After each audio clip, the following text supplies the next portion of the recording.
আপনাকে যারা সত্যিকারের ভালোবাসবে তারা কখনো কোনোদিনও কারণ খুঁজবে না। তারা আপনাকে কারণ ছাড়াই ভালোবাসবে।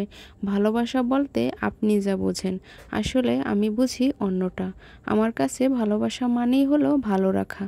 যাকে আমি ভালোবাসি তাকে ভালো রাখবো না, এটা কি হয় কখনো? ভালোবাসা লুকিয়ে রাখার বিষয় নয়, লুকিয়ে রাখা যায়ও না।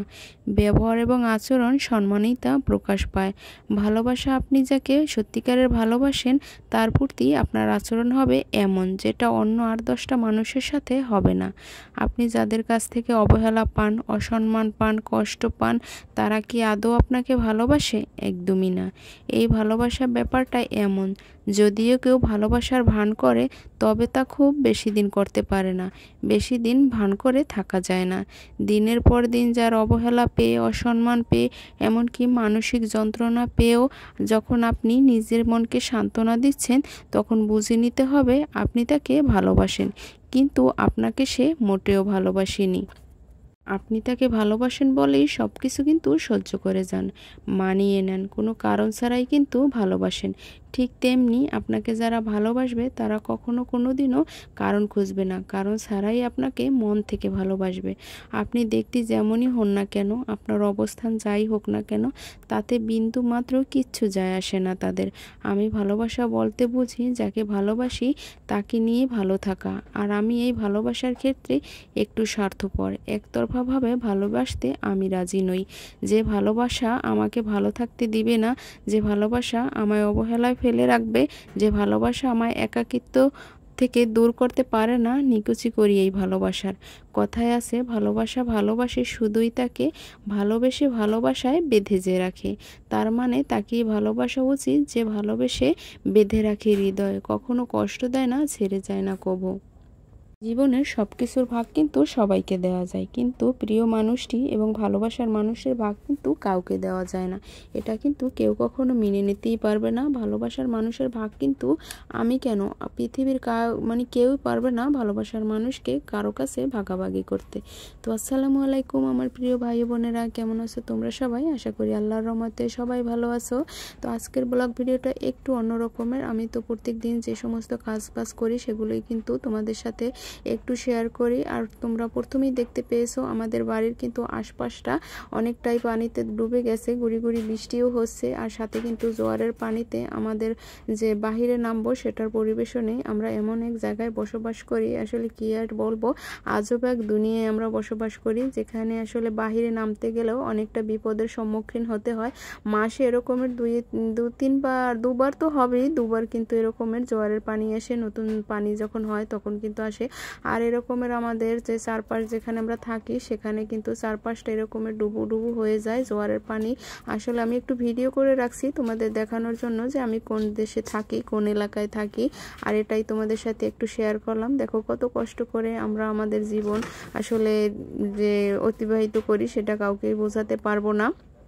ঝড়ের পানি যখন হয় তখন কিন্তু বাহিরে একদমই নামার কিন্তু অনুপযোগী হয়ে যায়, একদমই বাহিরে যাওয়া যায় না। এমনকি যে টিউবওয়েল থেকে একটু পানি আনবো সেটাও কিন্তু সম্ভব হয় না। একদম বিকাল পর্যন্ত জোয়ারের পানি থাকে, 10টা 9টা 9:30টার দিকেই কিন্তু জোয়ারের পানি আস্তে আস্তে করে এরকমের ঢুকে যায়। তারপর 3-4 ঘন্টা থাকে, তারপর যে আবার একটু বাহিরে নামবো সেটাও আর হয় না, কারণ সে সময় কিন্তু কাদা থাকে। তারপর একদম চারপাশটা একদম স্যাঁতস্যাঁতে হয়ে যায়, নামার কিন্তু অনুপযোগী হয়ে যায়। আচার খাবো এ ভয়ে কিন্তু নামি না। তো দেখো আমার বোন কিন্তু তার ছোট্ট একটা গাছে কিন্তু এরকমের সাদা সাদা জাম হয়েছে, দেখো কতটা সুন্দর লাগছে। আমার মেয়ে তো দেখো কি করবে না করবে খুঁজেই পায় না। আমি কিন্তু কখনো কোনোদিনও এরকমের জাম খাইনি, এই প্রথমবার জীবনে এরকমের জাম খেয়েছি। তো বন্ধুরা, তোমরা কে কে এই জাম খেয়েছো অবশ্যই কিন্তু কমেন্ট করে জানাবে। আসলে একটা জিনিস আমার মায়ের মুখে অনেকবার শুনেছি যে পৃথিবীতে মানুষের নাম এবং গাছের নাম কিন্তু গুণেও শেষ করা যায় না। এটা নাকি আল্লাহর একটা দান, তুমি খুঁজেও পাবে না যে এমন এমন পৃথিবীতে গাছ আছে যেটা তুমি চোখেও দেখোনি, যার ফল কখনো আমরা খাইও নি। আর খুবই ভালো লাগছে ফলগুলো, একদম জামের মতোই কিন্তু একটু আলাদা। যাই হোক, এক একটা ফলের কিন্তু এক এক রকমের স্বাদ। আমার কাছে বরাবরই যে কালো জামটা হয় ওটাই বেশি ভালো লাগে। এই জামটাও কিন্তু খুবই ভালো লেগেছে, কারণ কখনো খাইনি, এই প্রথমবার। তো অল্প ছোট্ট একটা গাছ, তো অল্প পরিমাণে হয়েছে, তো বেশি আর আনতে পারিনি। তাও যাই হোক, বোনেরা তো এরকমেরই হয়, এক এক বোনের বাড়িতে যখন কোনো কিছু মানে গাছে হোক বা রান্না করা হোক, সেগুলো কিন্তু প্রত্যেকটা বোন বা ভাই কিন্তু নিয়ে আসে বোনেদের জন্য। এটাই কিন্তু একটা অন্য রকমের ভালোবাসা।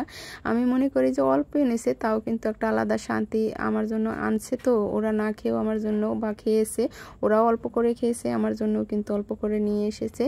আর সকাল সকাল তোমাদের ভাইয়া কিন্তু মাছ কিনে এনেছে, ছোট মাছ। তো সেটা কিন্তু সেখান থেকে আমি এরকমের ছোট ছোট কিছু মাছ আমি বেছে নিয়েছি, একটু মোটামুটি বড় সাইজ আছে, মানে যে ছোট মাছগুলো আমি আজকে রান্না করবো তার তুলনায় একটু বড়। তো সেই মাছগুলো কিন্তু আমি অল্প কয়েকটা আলাদা করে রেখেছি। আমি আর আমার মেয়ে, তোমাদের ভাইয়ের সকালবেলা কিন্তু পানি ভাত খাই। তো পানি ভাত খাওয়ার জন্য সকাল সকাল আমি কিন্তু শাক কেটে নিয়েছি, মানে ঢেঁকি শাক কুটে নিয়েছি আমি আর আমার বোন। এখন কিন্তু এই ছোটো মাছগুলো ভাজবো। আর এই মাছ ভাজা কিন্তু একদম মুসমুসে করে ভাজলে কিন্তু পানি ভাত এবং যদি তার সাথে দুটো শুকনো মরিচ হয় তাহলে কিন্তু অনেক বেশি ভালো লাগে। আমরা সাধারণত গ্রামের মানুষ এরকমের খেয়ে কিন্তু অভ্যস্ত। এক এক সময় এক এক রকমের, হয়তো আগের দিনের বাসি তরকারি থাকে সেটা গরম করে নেই, তারপর এরকমের ছোটো মাছ রান্না করি। তারপর বা এরকমের একটু যদি বড় সাইজ হয় ছোটো মাছের তুলনায়, তাহলে কিন্তু এরকমের মানে ভেজে রাখি সকালে খাওয়ার জন্য। তারপর ডিম ভাজি বা আলুর ভর্তা, এটা দিয়ে কিন্তু আমাদের দৈনন্দিন জীবন চলে। আর বন্ধুরা, তো আমি জানি যে আমার ভিডিও তোমাদের কাছে একটু হলেও ভালো লাগে, তা না হলে আমি এতটা সামনের দিকে আগাতে পারতাম না। তো অবশ্যই তোমরা আমার ভিডিওর পাশে থাকবে, আমার চ্যানেলের পাশে থাকবে, যাতে আমি ভালোভাবে সামনের দিকে আগাতে পারি। কারণ তোমাদের ভালোবাসা ছাড়া কিন্তু সামনের দিকে আগানো সম্ভব না। তোমাদের ভালোবাসা এবং আল্লাহর দয়া যদি না থাকতো তাহলে আমার চ্যানেলটা আর সামনের দিকে আগাতো না। যাই হোক, আমিও চেষ্টা করি তোমাদের পাশে থাকার জন্য।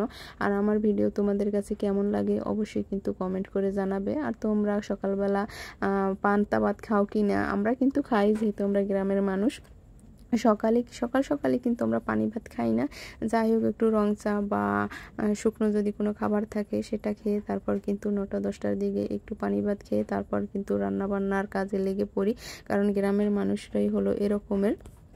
আর এখন তো বর্ষাকাল, তেমন একটা বাহিরে যাওয়া হয় না, তোমাদের ভাইয়াও তেমন একটা যেতে পারে না, তার জন্য তেমন মাছ টাছ আনতেও পারে না। যাই হোক, এখান থেকে কিছু মাছ এক লোক নিয়ে গেছিলো, তো সেখান থেকেই তোমাদের ভাইয়া কিছুটা মাছ কিনে এনেছে, 100-150 টাকার মাছ হবে।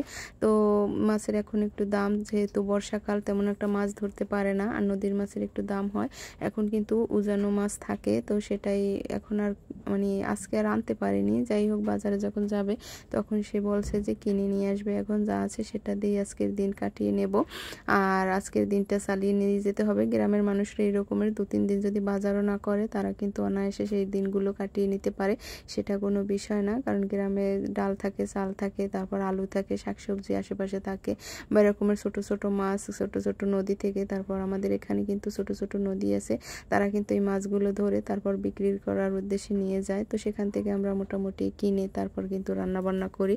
তো মাছগুলো দেখো কতটা মুসমুসে করে ভেজেছি। আর এই শুকনো কলায় কিন্তু আমি এখন 3-4টা মানে শুকনো মরিচ ঢেলে নেব, কারণ এই শুকনো মরিচ আর এই মাছ ভাজা দিয়ে কিন্তু ভাত খেতে অনেক বেশি ভালো লাগে।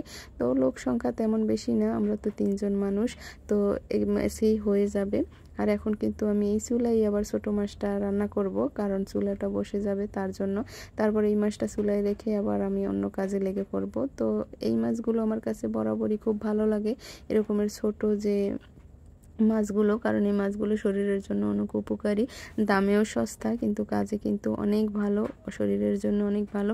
তো আজকাল তো ছোটো মাছ তেমন এরকমের তরতাজা পাওয়া যায় না, মাঝে মাঝে আমরা কিন্তু খাই। আর আমার কাছে বরাবরই শাকসবজি আর এরকমের মাছ খেতে ভালোই লাগে। আগে মাছটা বসিয়ে দিই, কারণ এখন তরতাজা মাছ রেখে দিলে আবার একটু নরম হয়ে যেতে পারে, পরে আমি শাক ভাজি করে নেব। আর বন্ধুরা, তোমরা কে কোথা থেকে আমার এই ভিডিওটি দেখো অবশ্যই কিন্তু জানিও। আর আমিও চেষ্টা করি তোমাদের ভিডিও দেখার জন্য, কারণ সবাই সবার পাশে থাকবা।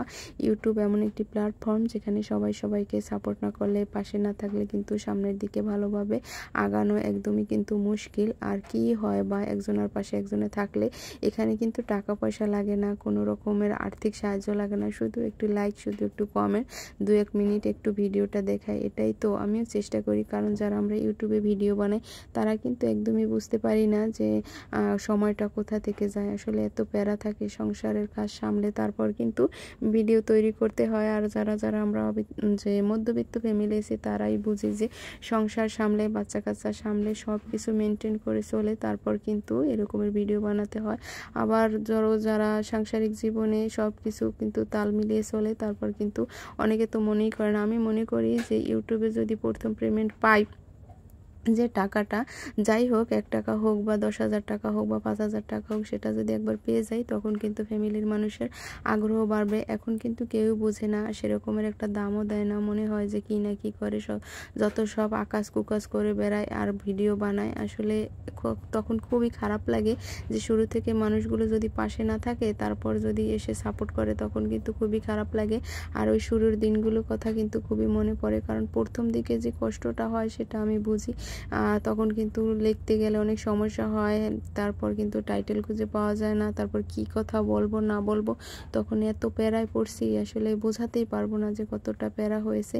এখন অবশ্য একটু একটু করে আসলে বুঝতে পারি যে না কোথায় কোন কথাটা বলতে হয়, কিভাবে ভিডিও বানাতে হয়, মোটামুটি এখন একটু একটু করে আসলে বুঝতে পারি যে কতটুকু ভিডিওর মান রাখবো। যাই হোক, বেশি একটা বড় ভিডিও বানাই না, তাহলে কিন্তু অনেকে দেখে না যে ভিডিওর মান বড় হয়ে গেছে, তার জন্য তো চেষ্টা করি একটু শর্ট করে রাখার। তো আজকের ভিডিওটি বেশি বড় করব না। যদি ভিডিওটির কোনো অংশ তোমাদের কাছে একটু হলেও ভালো লেগে থাকে তাহলে ছোট বোন হিসেবে তোমরা আমার পাশে থেকো, কারণ একটা ভিডিওর পিছনে অনেক কষ্ট হয়, অনেক পরিশ্রম যায়। যারা আমরা মধ্যবিত্ত তারপর আমরা সাংসারিক জীবনে প্রবেশ করেছি তারাই বুঝতে পারবো, আসলে অন্য কেউ বুঝতে পারবে না। এটাই আসলে মেয়েদের জীবনই আসলে এরকমের, কত দিক যে সামলে তারপর কিন্তু নিজের ভবিষ্যতের কথা ভাবতে হয়, সেটা অন্য কেউ বোঝে না। আমরাও তো চেষ্টা করি 2 টাকা ইনকাম করার জন্য, কারণ ঘরে বসেই আর কি করব, যদি আল্লাহ তাআলা আমাদের কিছু ভাগ্যে লিখে থাকে তার জন্যই চেষ্টা। তো আজকের ভিডিওটি এ পর্যন্তই। সবাই ভালো থাকবে, সুস্থ থাকবে। আল্লাহ হাফেজ।